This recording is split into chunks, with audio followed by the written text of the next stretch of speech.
시청자 여러분 안녕하십니까? 헬로티비 뉴스입니다. 콜택시처럼 부르면 오는 수요 응답형 버스, 똑버스가 대중교통 인프라가 부족한 지역에서 호응을 얻고 있습니다. 신도시가 밀집한 양주 동부권에서는 지난 2년 동안 약 80만 명이 이용했는데요. 양주 서부권에서도 본격 운행에 들어갔습니다. 보도에 김신혜 기자입니다. 부르면 오는 경기도 수요 응답형 버스, 똑버스가 양주 서부권에서도 운행을 시작했습니다.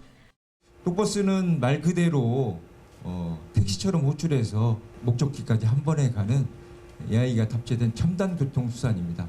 곳곳에서 여러 가지 교통 소외를 당하시는 우리 주민들 위해서 열심히.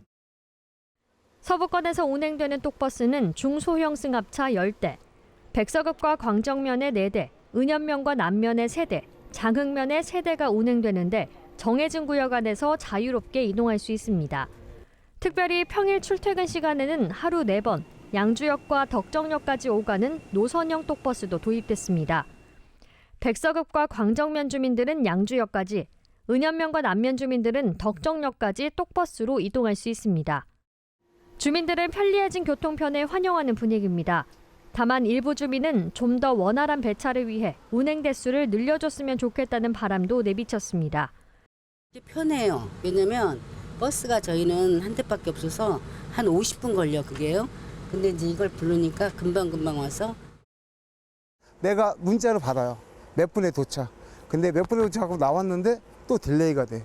이런 단점 같은 건 보완을 하면 우리 양주시의 톡버스는 굉장히 좋을 것 같습니다.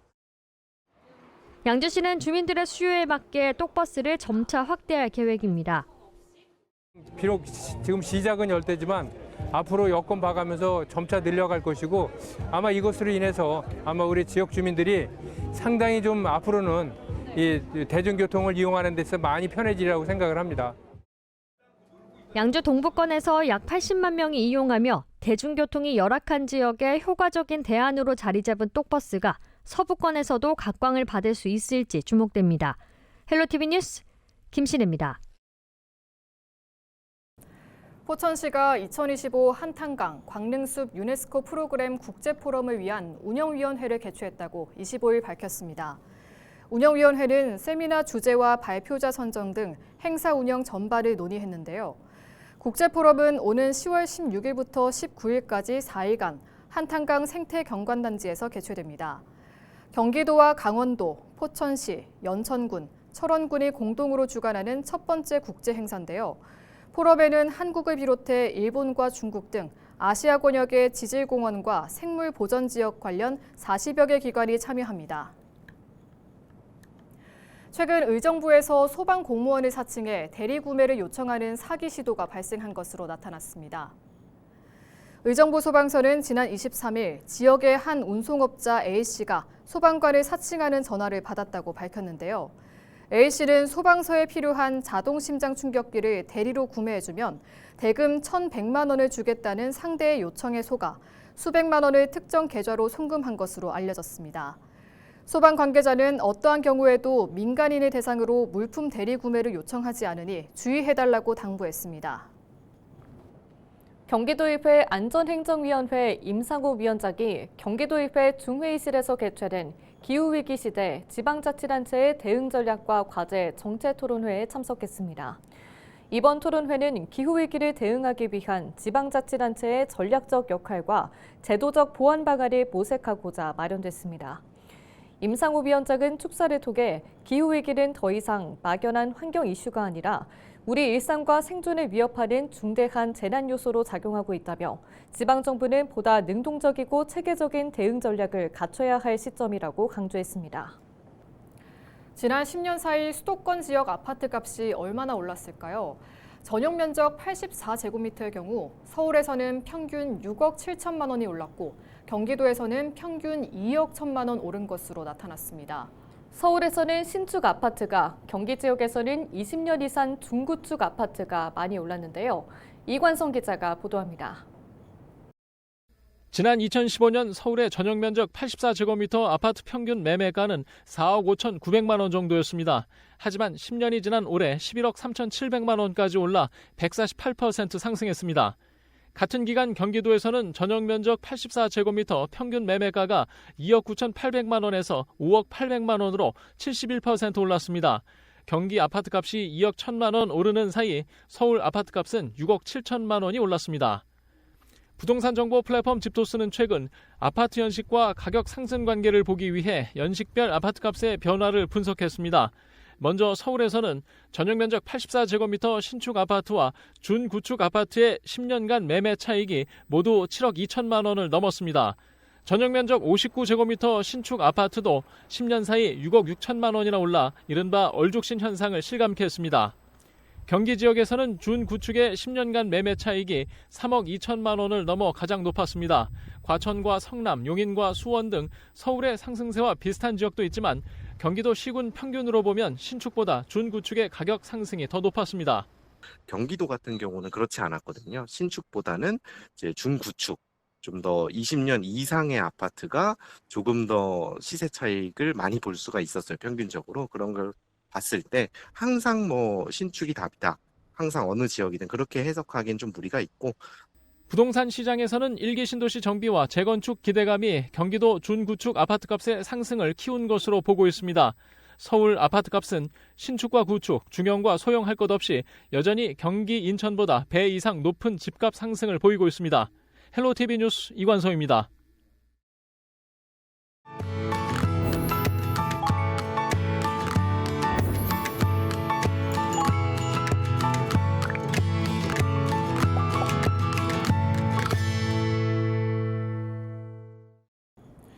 케이블 TV 공동기획 우리 동네 영웅 시간입니다.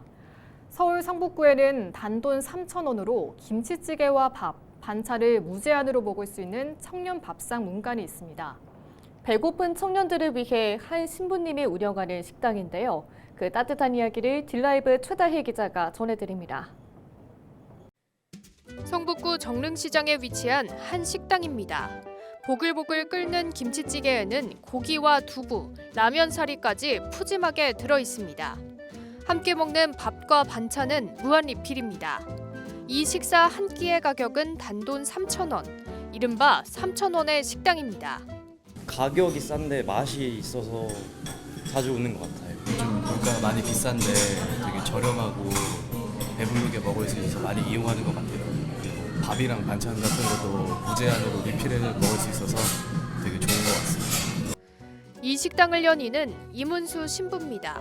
평소 청년 문제에 관심이 많았던 이문수 신부는 굶주리다 세상을 떠난 한 청년의 뉴스를 접하고 이 식당을 열었습니다. 서울에 있는 고시원에서 생활하던 한 청년분이 굶주림으로 세상을 떠났다는 이야기를 듣고 청년들을 위한 식당이 있으면 좋겠다라는 그런 제안을 주셨어요. 그래서 시작하게 됐습니다. 매일 이곳을 찾는 손님은 대학생부터 어르신까지 하루 평균 150여 명. 한 그릇을 판매할 때마다 약 2,000원의 적자가 발생하지만 학생들이 비용 부담 없이 식사하는 모습을 보면 그만한 보람은 없습니다. 남학생들이 제일 밥을 많이 먹거든요. 평균 한 사람당 한 3그릇 정도 먹어요. 그래서 이제 그 중학생들이 와서 이렇게 먹는 거 보면 괜히 흐뭇했던 그런 기억도 나고, 집에 가서 밥 먹듯이 그렇게 편안하게 올 수 있는 그런 곳이었으면 좋겠다는 생각을 합니다. 어려운 여건 속에서도 청년밥상 문간이 지속될 수 있었던 건 도움을 주는 이웃들이 있었기 때문입니다. 자원봉사자들이 나서 운영을 돕고 있고, 라면 회사에서 라면 사리를, 김치 회사에서 김치를 후원하고 있습니다. 특히 청년을 위한 따뜻한 마음은 종교의 벽도 뛰어넘었습니다. 3,000원 식당이 운영에 어려움을 겪고 있다는 이야기를 들은 한 스님은 매달 10kg의 쌀을 후원하고 있습니다. 문간이 처음 시작했을 때는 조금 어려웠다는 얘기를 들었어요. 이걸 듣고 저도 뭐 별 크게 뭐 보탬은 안 되겠지만은 조금이라도 도움이 된다면은 동참하겠다고 그렇게 해서 역할도 많이 하시고 청년 문간도 열심히 하시고 그 모습이 좋아서 신부님과 그냥 격의 없이 이렇게 인연의 시작이 된 것 같습니다. 청년밥상 문간은 정릉시장의 1호점을 시작으로 이대 앞과 낙성대역 인근, 또 대학로의 슬로우점까지 대학생이 많은 지역으로 점차 확장됐습니다. 굶는 청년이 없는 세상을 꿈꾸며 따뜻한 밥 한 끼를 전하는 이문수 신부, 그리고 그 뜻에 공감해 함께하는 한 스님과 주변 이웃들. 이들의 따뜻한 마음에 오늘도 많은 청년들은 허기진 마음을 든든히 채우고 있습니다. 딜라이브 뉴스 최다희입니다. 올해 1분기 경기도 취업자가 전년 동기 대비 12만 6천 명 증가한 것으로 조사됐습니다. 경기도 일자리재단이 2025년 1분기 경기도 고용 현황을 분석한 보고서를 발간했는데요. 반도체 산업 호조와 지식기반 산업의 성장에 힘입어 도내 취업자가 증가했다고 분석했습니다. 특히 경기도가 전국 취업자 증가 규모의 80% 이상을 차지한 것으로 조사됐는데요. 전국 취업자 수는 전년 동기 대비 15만 5천 명 증가하는 데 그쳤습니다. 경기도가 집중호우로 인한 침수 피해를 막기 위해 시군에서 관리하는 소하천의 준설에 50억 원을 긴급 지원한다고 25일 밝혔습니다. 시군이 관리하는 소하천은 총 1,984곳인데요.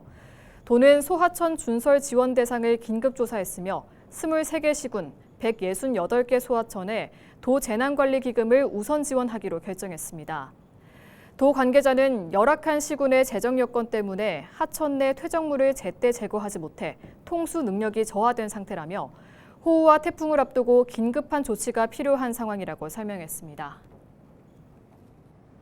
오는 9월 정식 취항을 앞둔 한강버스가 다음 달 1일부터 시민 체험 탑승을 시행합니다. 시민 체험 탑승은 매주 화요일과 목요일은 오후 1시와 저녁 7시, 토요일은 오후 1시에 여의도와 잠실 방면으로 운행됩니다. 탑승을 원하는 시민은 탑승 체험 신청 누리집에서 이름과 성별, 연락처 등을 등록하면 됩니다. 한강버스는 오는 8월 23일까지 시민 체험 탑승을 마무리하고 오는 9월 중 정식 운항을 통해 마곡과 여의도 뚝섬과 잠실 등 7개 선착장 31.5km를 오가게 됩니다. 경기도가 연천군 백합광장에서 2025년 군마 넷클리스 기념 행사를 개최했다고 25일 밝혔습니다. 넷클리스는 한국전쟁 당시 미 해병대 소속으로 참전한 우리나라 말로 연천군 백학면 일대에서 활약했는데요. 51회에 걸쳐 386발의 탄약을 수송한 공로로 미 해병대 하사 계급을 부여받았습니다. 도는 안보의식 고취와 한미 동맹의 상징성을 높이기 위해 행사를 마련했습니다.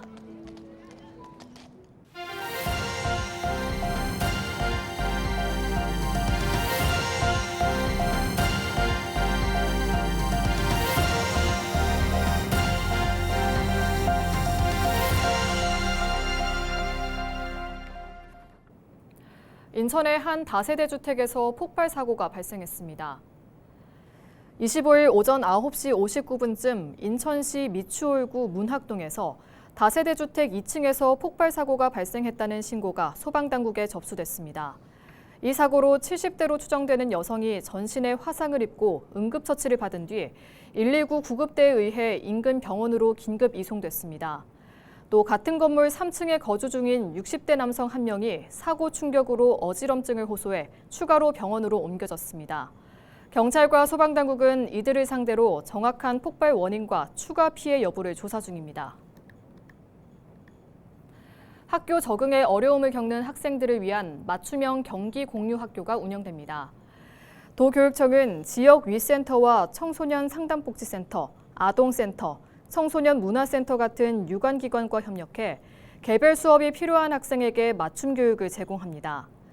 프로그램은 최소 3명 이상이면 개설할 수 있고 학교장 사전 승인 시 출석으로도 인정됩니다. 도내에서 수업 위탁형 공유 학교를 운영 중인 교육지원청은 김포와 동두천, 양주를 비롯해 12곳입니다. 올해 인천시 교육청 지방공무원 9급 임용시험 응시율이 지난해보다 소폭 상승한 것으로 나타났습니다. 시교육청은 지난 21일 진행한 2025년도 지방공무원 9급 임용시험에 총 1,214명이 지원하고 927명이 응시했다고 밝혔습니다. 뉴스를 마칩니다. 고맙습니다.